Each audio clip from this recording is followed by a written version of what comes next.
آؤ اعلیٰ حضرت کے عشق مصطفیٰ کا جائزہ لیتے ہیں۔ اعلیٰ حضرت جو پوری دنیا کے اندر پہچانے گئے ہیں، پوری دنیا کے اندر جو شہرت حاصل کی ہے، جو یہ مقام و مرتبہ اعلیٰ حضرت کو اللہ نے عطا فرمایا، اتنی جو عزتیں عطا فرمائی ہے، وہ اعلیٰ حضرت اپنے علم کی بنیاد پر نہیں پہچانے گئے، اعلیٰ حضرت اپنے فضل و کمال کی بنیاد پر نہیں پہچانے گئے، بلکہ پوری دنیا کے اندر اگر اعلیٰ حضرت امام احمد رضا خان کو پہچانا گیا ہے تو وہ عشق مصطفیٰ کے حوالے سے پہچانا گیا ہے۔ وہ مصطفیٰ جان رحمت کی ذات پاک کی محبت کی بنیاد پر پہچانا گیا ہے۔ اعلیٰ حضرت جب تک دنیا کے اندر رہے وہ درس دیتے رہے، اور جب وہ دنیا سے جانے لگے تب بھی انہوں نے عشق مصطفیٰ ہی کا درس دیا تھا، اور عشق مصطفیٰ کے حوالے سے ارشاد فرمایا تھا، اے لوگو میرا دین و ایمان میری کتابوں سے ظاہر ہے، انہی کے مطابق اپنے عقیدے کو رکھنا، انہی کے مطابق اپنے آپ کو ڈھالنا۔ یہ اعلیٰ حضرت کا عشق مصطفیٰ ہی تو ہے، اعلیٰ حضرت کا پیار ہی تو مصطفیٰ کی ذات کے ساتھ ہے، جو اس انداز میں پکار کر کے کہتے ہیں، انہیں جانا انہیں مانا نہ رکھا غیر سے کام، للہ الحمد میں دنیا سے مسلمان گیا۔ اور اعلیٰ حضرت کے عشق مصطفیٰ کو دیکھتے ہیں۔ اعلیٰ حضرت جب دوسری مرتبہ مدینہ طیبہ کی سرزمین پر حاضر ہوتے ہیں، مصطفیٰ جان رحمت کی بارگاہ ناز میں حاضری دیتے ہیں، اور مصطفیٰ کی سنہری چالیوں کے سامنے کھڑے ہو کر کے سلام عرض کرتے ہیں۔ وہ سنہری چالیاں، وہ مصطفیٰ کا پیارا دربار جہاں 70,000 ملائکہ صبح آتے ہیں، 70,000 ملائکہ شام کو حاضری دیا کرتے ہیں،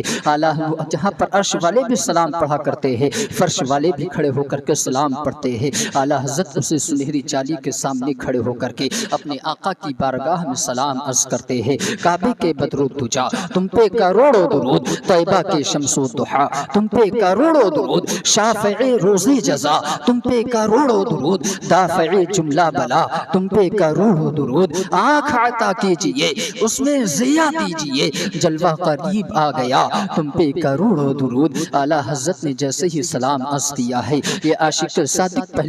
پہلے تو مدینے سے ہزاروں میل دور کھڑے ہو کر کے ہند کی سرزمین سے مصطفیٰ کی بارگاہ میں سلام عرض کیا کرتا تھا، لیکن آج مصطفیٰ کی بارگاہ میں ظاہراً دوسری مرتبہ حاضری دے رہے ہیں، اور سلام عرض کرنے کے بعد اپنے دست سوال کو دراز کر دیتے ہیں، مصطفیٰ کی بارگاہ میں عریضہ پیش کرتے ہیں، یا رسول اللہ میں آپ کو بلا حجاب دیکھنا چاہتا ہوں، حضور میں آپ کے چہرے انور کا دیدار کرنا چاہتا ہوں۔ تاریخ نے لکھا ہے جیسے ہی اعلیٰ حضرت نے دست سوال دراز کیا ہے، پہلی مرتبہ میں آپ کی دعا قبول نہیں ہوتی ہے، یہ بھی تو محبوبوں کا ایک انداز ہوا کرتا ہے، عشق کی آگ کو اور تڑپانا مقصود تھا، اسی لیے پہلی مرتبہ میں آپ کے عریضے کو قبول نہیں کیا جاتا ہے۔ جب عشق کی آگ اور سینے کے اندر دہک اٹھی، دل اور تڑپا، تو پھر اعلیٰ حضرت نے کلام لکھا، وہ سوئے لالہ زار پھرتے ہیں، تیرے دن اے بہار پھرتے ہیں، جو تیرے در سے یار پھرتے ہیں، در بدر یوں ہی خار پھرتے ہیں، کوئی کیوں پوچھے تیری بات رضا،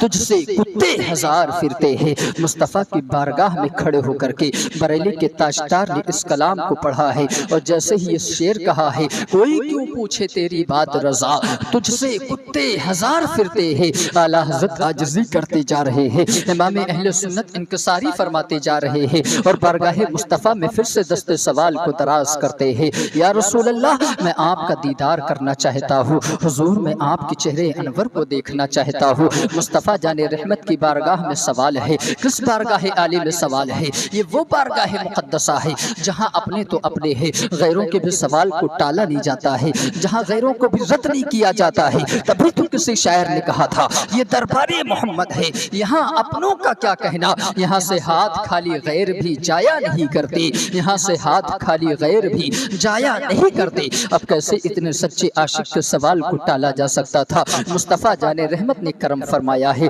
اعلیٰ حضرت امام اہل سنت اپنے ظاہری آنکھوں کے ساتھ مصطفیٰ کے چہرے انور کا دیدار کرتے ہیں، اور جیسے ہی مصطفیٰ کے رخ زیبا پر امام اہل سنت کی نظر پڑتی ہے تو ہندوستان کی وہ ناہنجار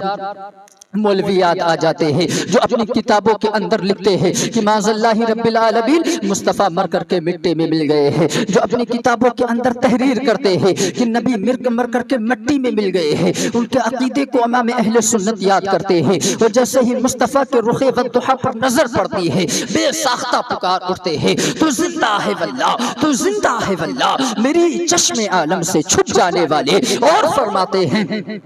پیش نظر وہ نوبہار، سجدے کو دل ہے بے قرار، روکیے سر کو روکیے، ہاں یہی امتحان